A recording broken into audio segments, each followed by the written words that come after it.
Hello friends, welcome to my YouTube channel Sena job and I am Rohit Jaiswal.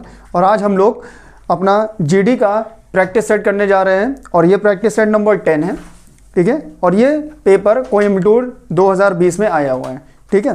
तो चलिए पहले हम लोग सेक्शन ए करते हैं। सेक्शन ए में आप लोग के सामान्य ज्ञान से रिलेटेड कुछ क्वेश्चंस हैं, 15 क्वेश्चंस हैं इसमें सेक्शन ए में। तो चलिए क्वेश्चन नंबर 1 लेते हैं।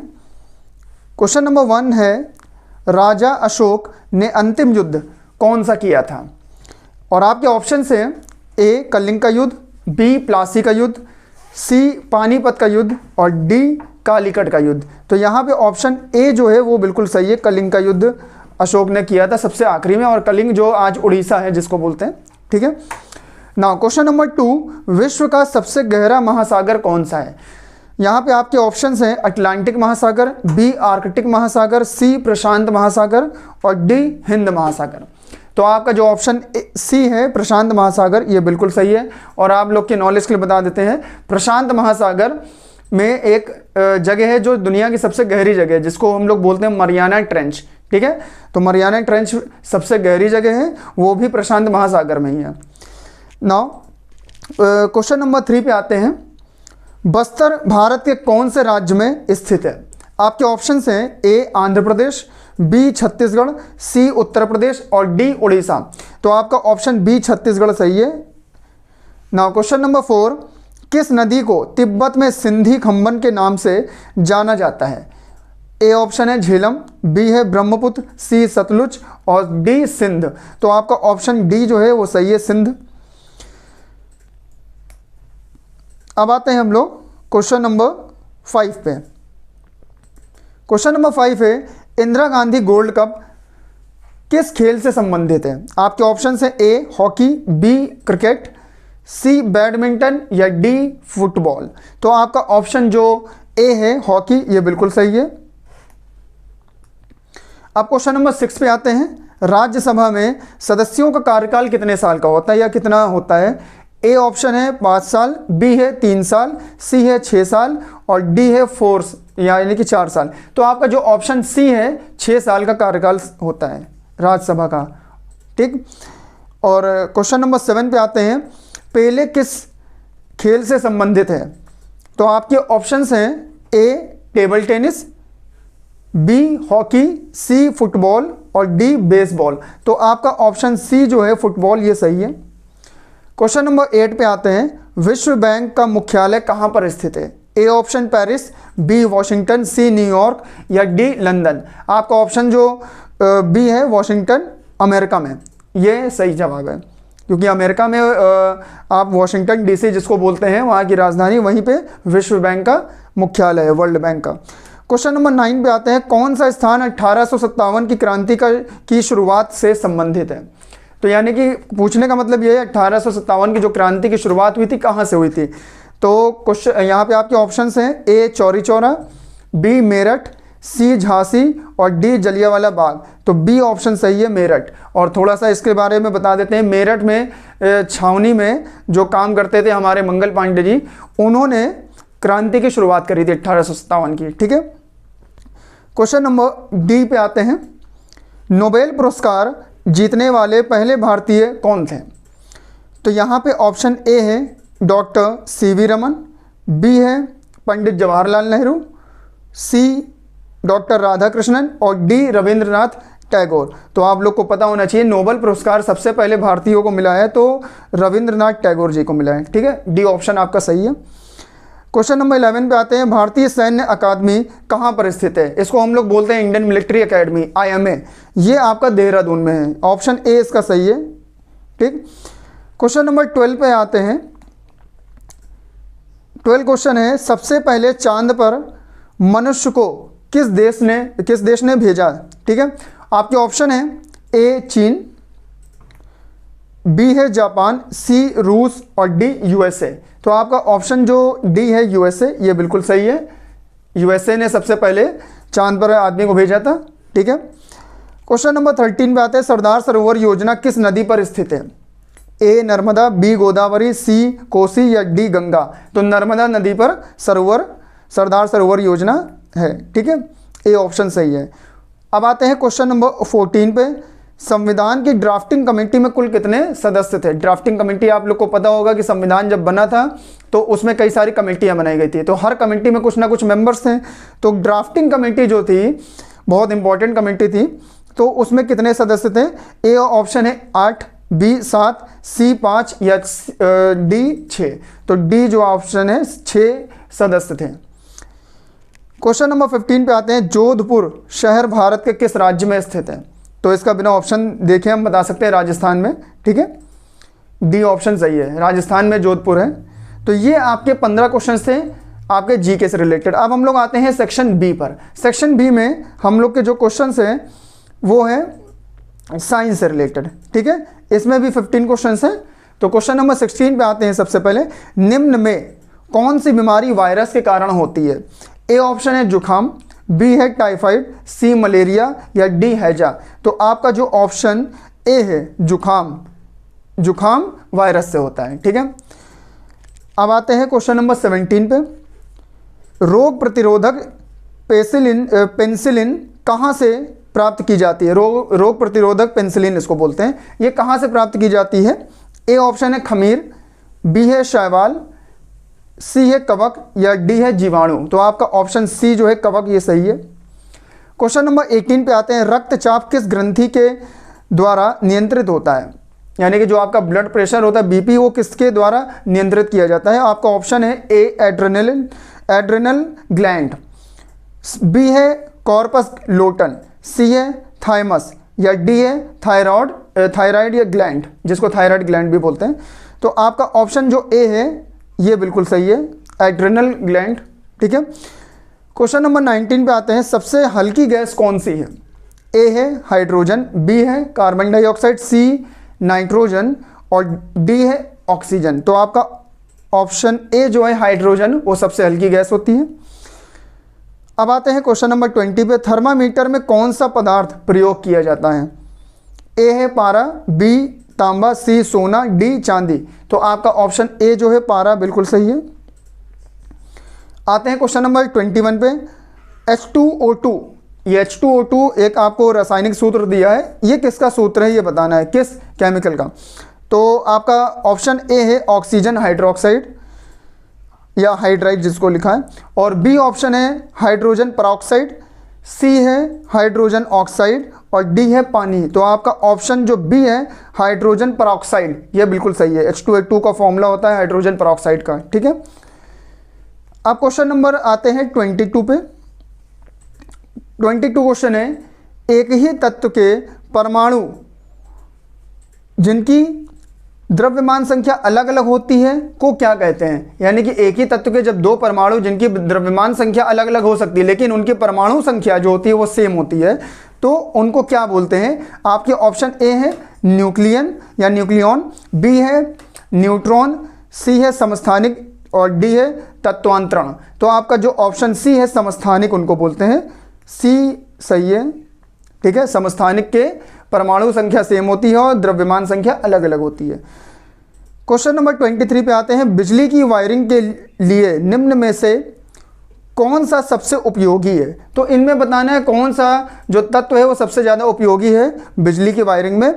ए है एल्युमिनियम, बी लोहा, सी तांबा और डी कांसा। तो सी तांबा जो धातु है ये सबसे ज़्यादा उपयोगी धातु है हमारे बिजली के काम के लिए, ठीक है। 24 पे आते हैं। मिट्टी के पौधों को उगने के लिए यहाँ पे किस तत्व का होना बहुत ज़रूरी है ये पूछा है, ठीक है। तो ए ऑक्सीजन, बी यहाँ पे नाइट्रोजन है, सी कार्बन डाइऑक्साइड और डी हाइड्रोजन है। तो सी ऑप्शन जो है नाइट्रोजन, ये बिल्कुल सही है, ठीक। क्वेश्चन नंबर 25 पे आते हैं। लार किसके पाचन में मदद करती है? यानी जो हमारी लार होती है वो खाने में किसको पचाती है? ए ऑप्शन है प्रोटीन, यहाँ पे ये प्रोटीन लिखा है, इसको प्रोटीन कर लीजिएगा ऑप्शन ए में। बी है तेल, सी फाइबर और डी चर्बी। तो हमारा ऑप्शन जो डी है चर्बी, ये सही है, ठीक है। क्वेश्चन नंबर 26 पे आते हैं। सांप किस प्राणी वर्ग में आते हैं? जो सांप होता है वो किस वर्ग में आते हैं ये बताना है। ए जो है कशेरुकी, बी सरीसृप, सी स्तनपायी या डी उभयचर। तो यहाँ पे ऑप्शन जो बी है सरीसृप वो सही है, ठीक। अब बताते हैं 27 पे। क्वेश्चन नंबर, ब्रोमीन एक क्या है? यहाँ पे ब्रोमीन के बारे में पूछा, वो क्या है? तो एक धातु है, बी अधातु है, सी उपधातु है, या डी प्लास्टिक है? तो यहाँ पे जो ऑप्शन बी है अधातु, ये सही है। ब्रोमीन जो होता है एक अधातु है। ठीक। क्वेश्चन नंबर 28 पे आते हैं, शरीर मानव की सबसे बड़ी हड्डी कौन सी है? यानी हमारे जो शरीर की सबसे बड़ी हड्डी होती है उसका नाम बताना है। ए ह्यूमरस, बी रेडियस, सी टीबिया और डी फीमर। तो फीमर जो है वो सबसे लंबी हड्डी होती है, जो हमारे जांघ की होती है हड्डी। ठीक है, फीमर। क्वेश्चन नंबर 29 पे आते हैं, दो या दो से अधिक धातुओं के समांगिक मिश्रण को क्या कहते हैं? तो यहाँ पे पूछा है, आपके ऑप्शंस दिए हैं, ए मिश्र धातु, बी पॉलीमर, सी यौगिक या डी फाइबर। तो मिश्र धातु जब दो या दो से अधिक मिलती हैं तो मिश्र धातु बनाती हैं। ठीक है, ऑप्शन ए सही है। जब दो धातुएं, दो या दो से अधिक धातुएं समांगिक मिश्रण में मिलाई जाती हैं तो मिश्र धातु बनती है। ठीक है, आपका ऑप्शन ए सही है। क्वेश्चन नंबर 30 पे आते हैं, भूकंप की तीव्रता किससे मापी जाती है? तो ए छेदक स्केल, बी रिक्टर स्केल, सी वजनी स्केल या डी मर्केली स्केल। तो यहाँ पे ऑप्शन बी जो है रिक्टर स्केल आपका बिल्कुल सही है। ठीक है, तो इस तरह से हमने अपने 30 क्वेश्चंस सामान्य ज्ञान और हमारे साइंस से कंप्लीट कर लिए। तो चलिए अब हम लोग देखते हैं अपना सेक्शन नंबर सी। हमारे सेक्शन नंबर सी में आपके मैथ्स के 15 क्वेश्चंस होंगे। तो चलिए सबसे पहले मैथ्स का पहला क्वेश्चन देखते हैं जो 31 नंबर पे दिया है। 31 क्वेश्चन क्या है? एक वृत्त की परिधि 88 मीटर है, 88 मीटर है, तो उसकी त्रिज्या ज्ञात करो। देखिए यहाँ पे एक वृत्त की परिधि दी है। परिधि आपको पता है क्या होता है, जिसको पेरीमीटर बोलते हैं या सरकमफ्रेंस। हाँ, सर्कल के अंदर अगर बात करते हैं तो सरकमफ्रेंस बोलते हैं। तो सरकमफ्रेंस का आप लोग को फॉर्मूला पता है क्या है? 2 पाई आर होता है। ठीक है, सरकमफ्रेंस का फॉर्मूला क्या होता है? 2 पाई आर। ठीक, अब ये परिधि हो गई। परिधि यहां पे दिया है, सी की वैल्यू दिया है। सी क्या है? परिधि यानी सरकमफ्रेंस, वो दिया है आपको 88। ठीक, 88 मीटर। और 2 पाई, पाई की वैल्यू हमको पता है। पाई की वैल्यू क्या है? 22/7 रख दीजिए। और आर, आर क्या है? रेडियस यानी कि त्रिज्या, वो हमको ज्ञात करना है। अब यहां पे क्या करिए? क्रॉस मल्टीप्लाई करिए। 7 यहां मल्टीप्लाई हो जाएगा, 88 × 7। ठीक, और इसको नीचे ले आइए, 2 × 22 और यहां इक्वल टू में क्या बचा? आर बचा। ठीक है, अब देखिए यहां पे कट रहा है 2 1 जा 2, ये कट जाएगा क्या? 2 4 जा 8, 2 4 जा 8। ये देखिए 22, तो 22 1 जा 22 और 22 2 जा ये 44 हो जाएगा। 2 7 जा 14, तो आपकी जो त्रिज्या आ गई वो 14 मीटर आ गई। ठीक है, तो 14 मीटर आपका आंसर सही है। आपका ऑप्शन नंबर बी यहां पे सही है। ठीक है, अब देखते हैं क्वेश्चन नंबर 32। देखिए 32 क्वेश्चन बहुत ही इजी है। यहां पे देखते हैं 32 नंबर का क्वेश्चन। 32 नंबर का क्वेश्चन में क्या बोला है? अब देखते हैं 32 में क्वेश्चन क्या दिया है? 1/6 प्लस 2/3 प्लस 4/5। देखिए इसकी वैल्यू आपको फाइंड आउट करनी है। ठीक है, तो इसकी वैल्यू फाइंड आउट करनी है। देखिए बहुत सिंपल है, आप यहां पे एलसीएम ले लीजिए। एलसीएम लेंगे तो क्या आएगा? देखिए 635 का एलसीएम ले लीजिए। तो एलसीएम जब लेंगे 3 6 और 5 का, बचपन में जैसे एलसीएम निकालते थे आप लोग, 3 1 जा 3, 3 2 जा 6 और 5 ऐसे ही रहेगा। फिर क्या करते हैं? 2 से कर दीजिए, 2 1 जा 2 5, फिर 5 से कर देंगे 1 1 और 1। ठीक है, अब 3 2 जा 6, 6 5 जा 30, तो आपका यहां पे एलसीएम क्या आ गया? 30। ठीक है, एलसीएम मतलब जिसको लघुत्तम समापवर्तक बोलते हैं।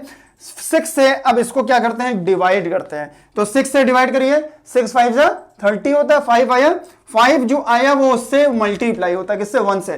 तो 5 1 जा 5 प्लस, ध्यान से देखिएगा, 3 से इसको डिवाइड किया यानी भाग करा, 3 से इसको भाग किया, तो 3 10 जा 30, 10 आया। 10 जो आया उससे क्या करते हैं? 2 को गुणा करते हैं या मल्टीप्लाई करते हैं।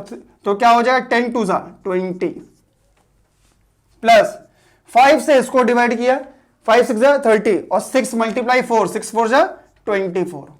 ठीक है, अब क्या करिए? इस सबको ऐड कर दीजिए।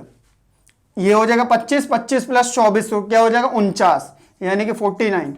और नीचे क्या आ जाएगा आपका? 30। ठीक है, तो ये आपका आंसर है। ठीक, 49/30 आपका ऑप्शन नंबर ए सही है। अब देखते हैं हमारा क्वेश्चन नंबर 33। देखिए क्वेश्चन नंबर 33 जो है बहुत सिंपल सा क्वेश्चन है। इसमें एक सीरीज दी है, 1 3 5, या सीरीज ऑफ नंबर्स दिया है 7, ये दिया है। ठीक, अब देखिए यहां पे ये कह रहा है रिक्त स्थान भरिए। ये जो डैश डैश दिया है, ये डैश में कौन सा नंबर यहां पे फिट बैठेगा ये देखिए।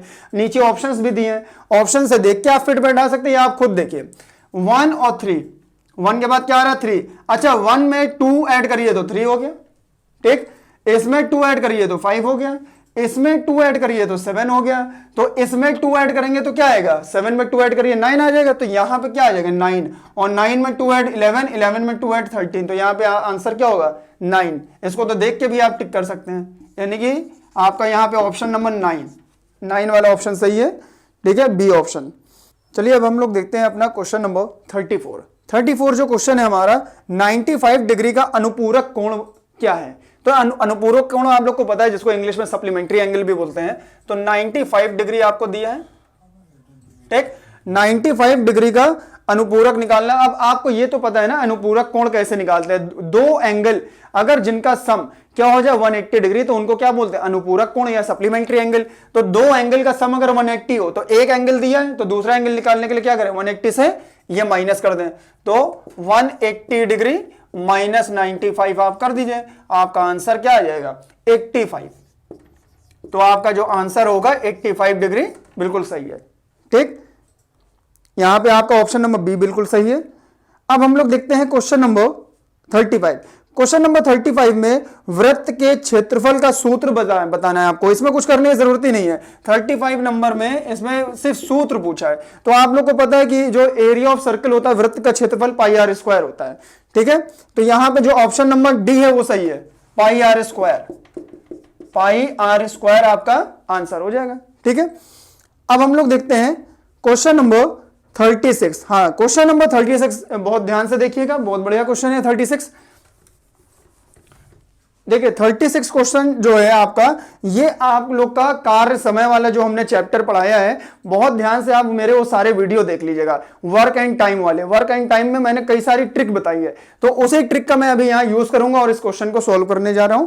क्वेश्चन नंबर देखिए 36, इसमें क्या बोला है 36 में कह रहा है कि 84 व्यक्तियों का एक समूह मिलकर किसी कार्य को 17 दिनों में पूरा करते हैं। ठीक है, तो उसी कार्य को 119 व्यक्तियों द्वारा मिलकर कितने दिनों में पूरा किया जा सकता है। अच्छा, कह रहा है कि 84 व्यक्ति हैं, यानी कि m, देखिए दो कंडीशन मैंने एक फॉर्मूला बताया है। जब दो कंडीशन दी होती है m1 d1 equal to m2 d2, ये एक फॉर्मूला बताया है कि जब दो कंडीशन दी हो, फिर क्या कह रहा है कि 84 व्यक्ति, पहली कंडीशन में बोला है 84 व्यक्ति, यानी कि m1 क्या हो गया 84, यानी नंबर ऑफ वर्कर, मिलकर कितने दिन में किसी काम को करते हैं 17 दिन में पूरा करते हैं।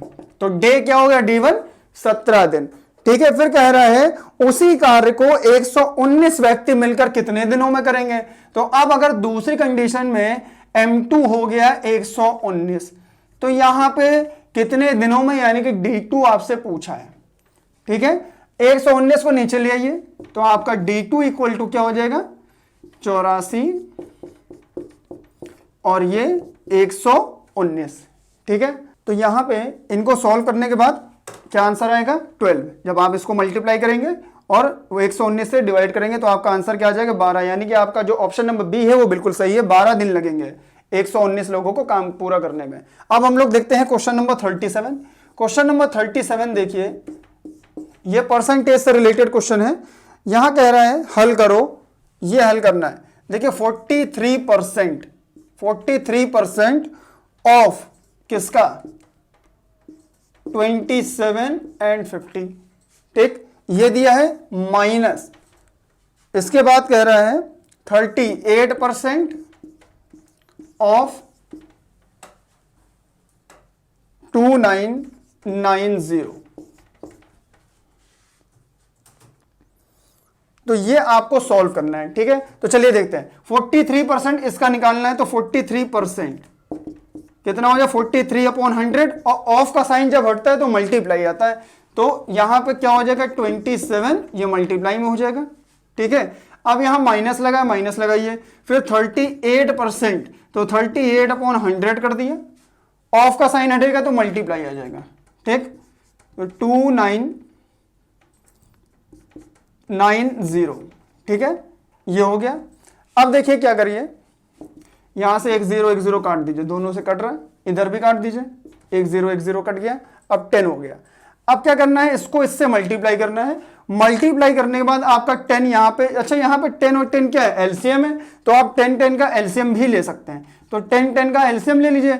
अब यहां पे 43 मल्टीप्लाई क्या हो गया 275 माइनस 38 मल्टीप्लाई क्या हो गया 299। अब देखिए आपको सिर्फ मल्टीप्लाई करना है, इसको इससे मल्टीप्लाई करेंगे माइनस, फिर इसको इससे मल्टीप्लाई करेंगे, ये और ये जो आएगा उसको माइनस करके 10 से डिवाइड कर देंगे, आपका आंसर आ जाएगा। तो देखिए यहां पे जब हम लोगों ने इसको मल्टीप्लाई किया तो आपका 11,825 आएगा, इसको मल्टीप्लाई करेंगे 11,362 आएगा। अब इससे इसको जब माइनस करेंगे तो 463 आएगा, 463 को आप 10 से डिवाइड कर देंगे तो पॉइंट आपको पता है एक डिजिट के पहले आ जाएगा, तो ये 46.3 आपका ऑप्शन नंबर बी यहां पे सही हो जाएगा, ठीक है।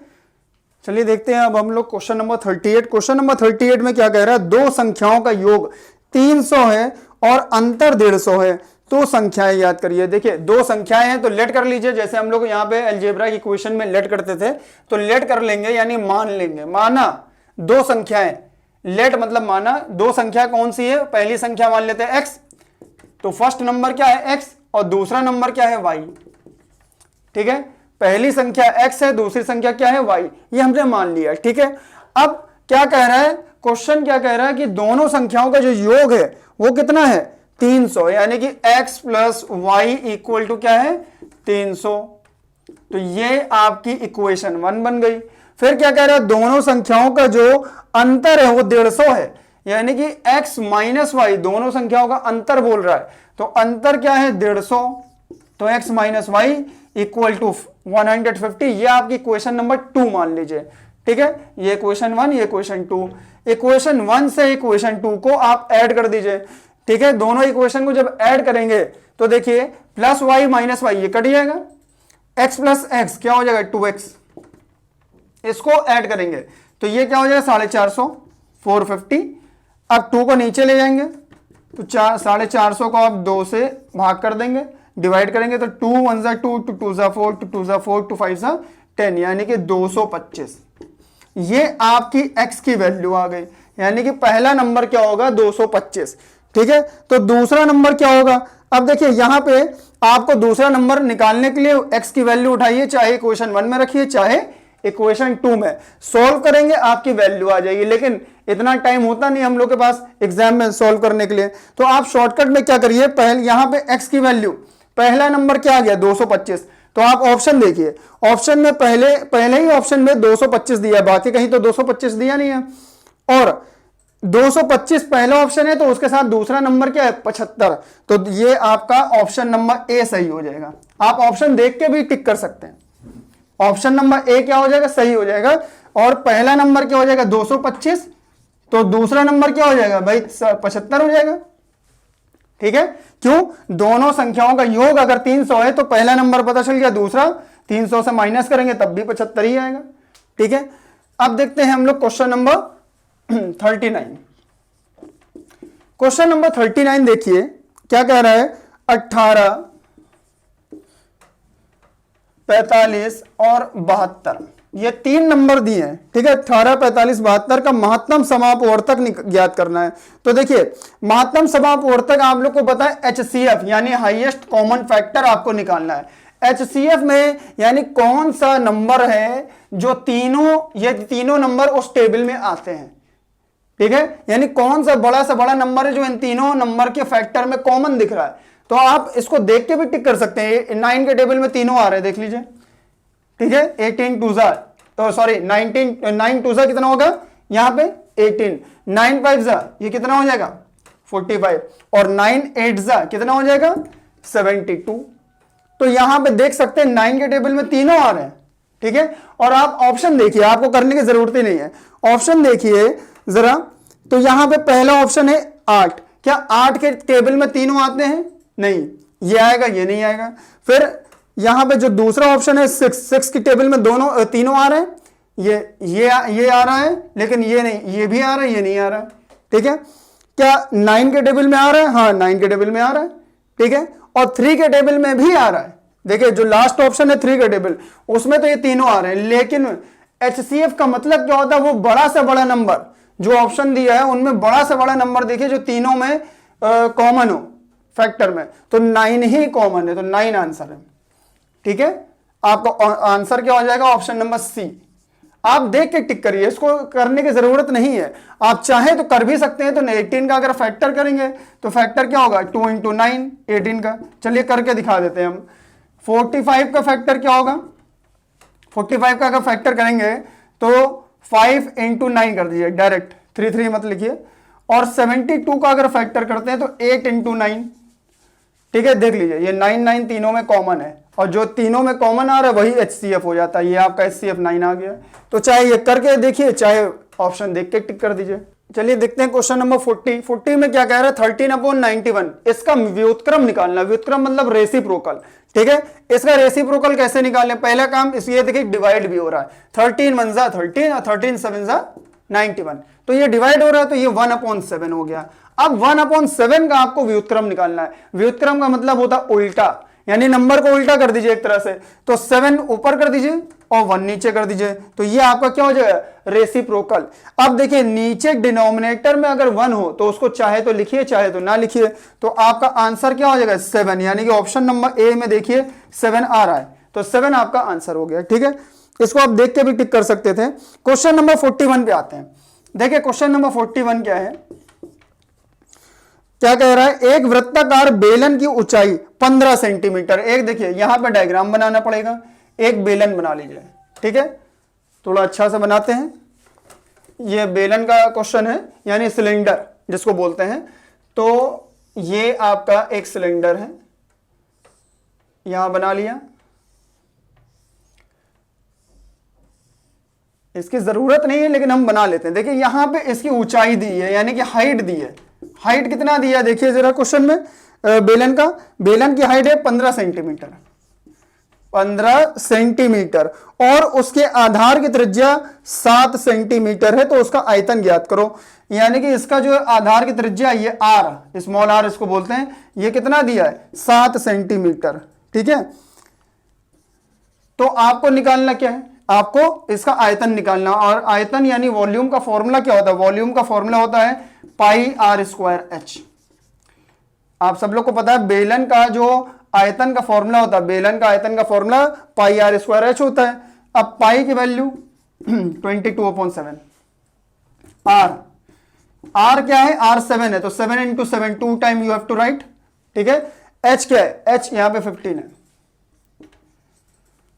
अब देखिए 7 से ये 7 कटा, ठीक है। इसको मल्टीप्लाई कर दीजिए तीनों को, 22 × 7 और मल्टीप्लाई क्या हो जाएगा? 15। तो आप मल्टीप्लाई करिए, देखिए क्या आएगा? 22 को 7 से, या आप 7 को 15 से मल्टीप्लाई कर दीजिए पहले, जो भी करना है। तो 22 × 7 होगा, 7 × 2 = 14, ठीक है। और 1 इधर आया, 7 × 2 = 14, 15, तो 154 में मल्टीप्लाई किससे होगा? 15 से, तो 15 से मल्टीप्लाई कर दीजिए, ठीक है। तो यहां पे देखिए 15 4 जा कितना होगा? 15 4 जा यहां पे 60 हो जाएगा, 6, 15 5 जा 75, 75 प्लस 6 क्या हो जाएगा? 75 प्लस 6 आपका 81 हो जाएगा, ठीक है।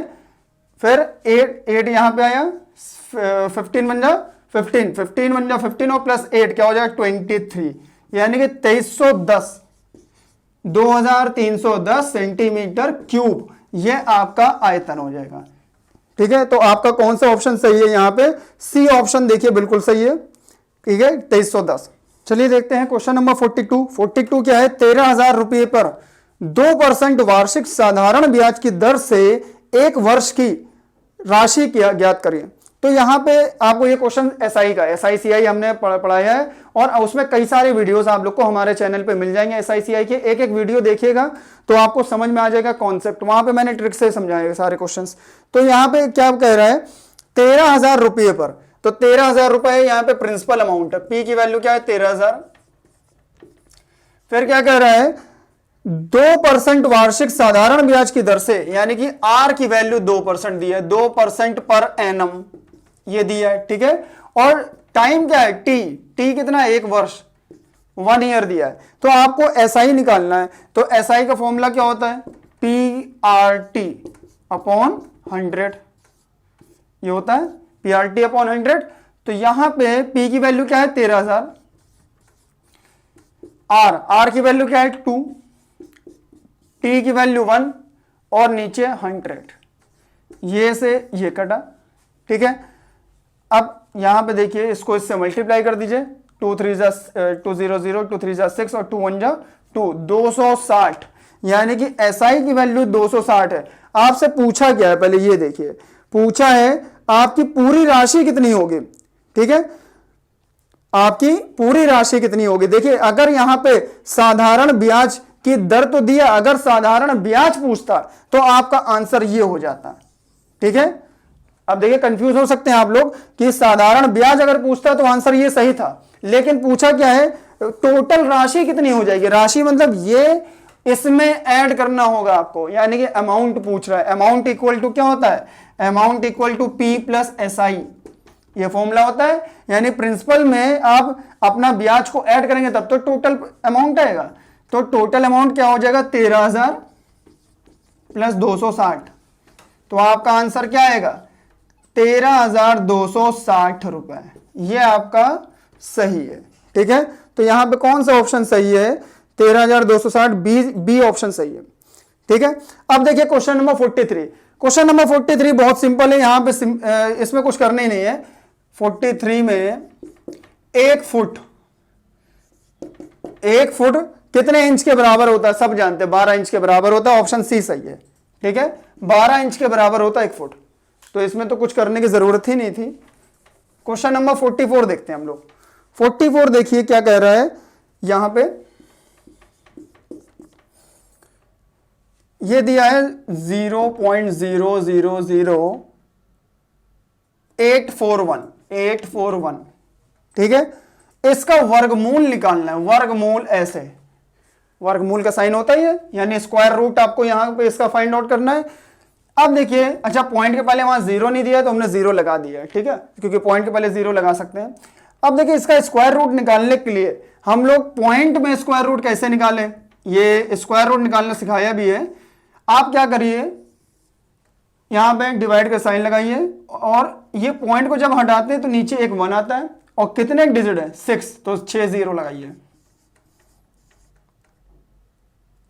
देखिए 6 डिजिट है यहां पे, तो 6 0 आप लगा दीजिए।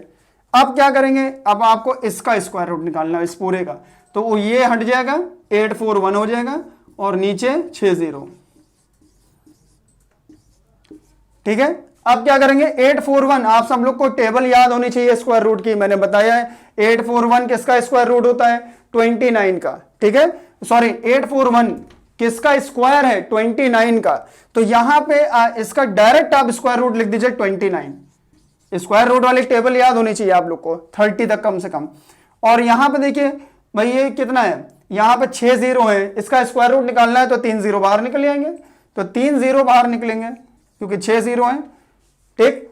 अब देखिए यहां पे नीचे 3 0 है, इसको हमें इससे यहां पे 1000 से 29 को क्या करना है डिवाइड करना है, तो डिवाइड करेंगे क्या आ जाएगा 0.029, आप डिवाइड करिएगा यही आंसर आएगा, ये आंसर हो गया आपका, ठीक है। डिवाइड करना आता ही होगा तो पॉइंट वाला डिवाइड करिएगा आंसर आ जाएगा। तो आपका ऑप्शन यहां पे कौन सा सही है, सी 0.029, सी ऑप्शन सही है यहां पे। अब देखते हैं क्वेश्चन नंबर, हमारा लास्ट क्वेश्चन है 45 क्वेश्चन क्या कहा है देखिए, स्मिता 25 टोकरी 35 दिन में बुनती है, 10 टोकरियां बुनने में उसे कितने दिन लगेंगे, ठीक है। तो 25 टोकरी वो बुन रही है। अच्छा यहाँ पे फिर वही देखिए, अभी हमने टाइम एंड वर्क वाला एक क्वेश्चन किया था। यहाँ पे पहले फॉर्मूला लिख लीजिए। फॉर्मूला क्या होता है? M1D1H1 upon W1 equal to M2D2H2 upon W2। ये फॉर्मूला हमने टाइम एंड वर्क में शॉर्टकट ट्रिक में समझाया है। आप वीडियो देखिएगा हमारे टाइम एंड वर्क के, तो आपको ये फॉर्मूला भी समझ में आ जाएगा, मिल जाएगा। वैसे हम यहां बताते हैं, जब एक कंडीशन दी होती है उसमें ये और दूसरी कंडीशन में ये लगता है फॉर्मूला, ठीक है। तो कंडीशन पहले क्या है? अच्छा, ये M का मतलब क्या है? नंबर ऑफ पर्सन, D मतलब number of days, H number of hours यानी घंटे, W क्या है? कौन सा वर्क कर रहे हैं, वो वर्क है, ठीक है। और ये दूसरी कंडीशन में। क्वेश्चन देखिए, क्वेश्चन का है स्मिता ने 25 टोकरी 35 दिन में बुनी। तो 25 टोकरी, ये जो 25 टोकरी है ये क्या है? ये वर्क है आपका। तो 25 टोकरी W1 हो जाएगा, 25 टोकरी W1 हो जाएगा। और 35 दिन में बुनती है तो 35 दिन ये D1 हो जाएगा, D1 35 दिन, ठीक है। और यहां पे M1H1 नहीं दिया है तो इसको आप छोड़ दीजिएगा, यानी कि D1 अपॉन W1 की वैल्यू लिख दीजिए। फिर यहां पे भी सेम यही काम करेंगे कि 10 टोकरियां बुनने में कितने दिन लगेंगे। तो यहां पे D2 पूछ रहा है कितने दिन लगेंगे 10 टोकरी बुनने में। तो W2 क्या हो जाएगा? 10 टोकरी। इसको इससे मल्टीप्लाई कर दीजिए, ठीक है। तो इसको इससे जब मल्टीप्लाई करेंगे तो D2 की वैल्यू क्या आएगी? 35 मल्टीप्लाई 10 अपॉन 25, ठीक है। अब देखिए 5 5 जा 25, 5 7 जा 35, ठीक है। 5 1 जा 5, 5 2 जा 10, 7 2 जा 14 और नीचे 1 1 छोड़ दीजिए। तो D2 यानी कितने दिन लगेंगे? 14 दिन लगेंगे, 14 डेज। आपका आंसर हो जाएगा 14 डेज। उसको 14 दिन लगेंगे इस 10 टोकरियों को बुनने में। तो इस तरह से हमने अपने सभी क्वेश्चंस इस पीडीएफ के कंप्लीट कर लिए। हमारे ये जीडी का प्रैक्टिस सेट यहाँ पे कंप्लीट होता है। तो इस तरह से हम लोगों ने अपना ये सॉल्यूशन जो सेट जीडी का सेट नंबर 10 था, कोयम्बटूर में ये सेट आया हुआ है, तो उसका हमने यहाँ पे सॉल्यूशन कंप्लीट किया है, ठीक है। सी सेक्शन बहुत इंपॉर्टेंट है, इसमें मैथ्स के 15 क्वेश्चन थे। इसको आप लोग प्रैक्टिस करिएगा और कॉपी और पेन लेके बैठिएगा जब भी हमारे वीडियो देखिएगा। और प्लीज हमारे वीडियो को ज्यादा से ज्यादा लोगों तक शेयर करिएगा। और जो लोग हमारे चैनल से नए जुड़े हैं प्लीज इसको सब्सक्राइब करिएगा और बेल आइकन को जरूर प्रेस करिएगा। Thank you so much.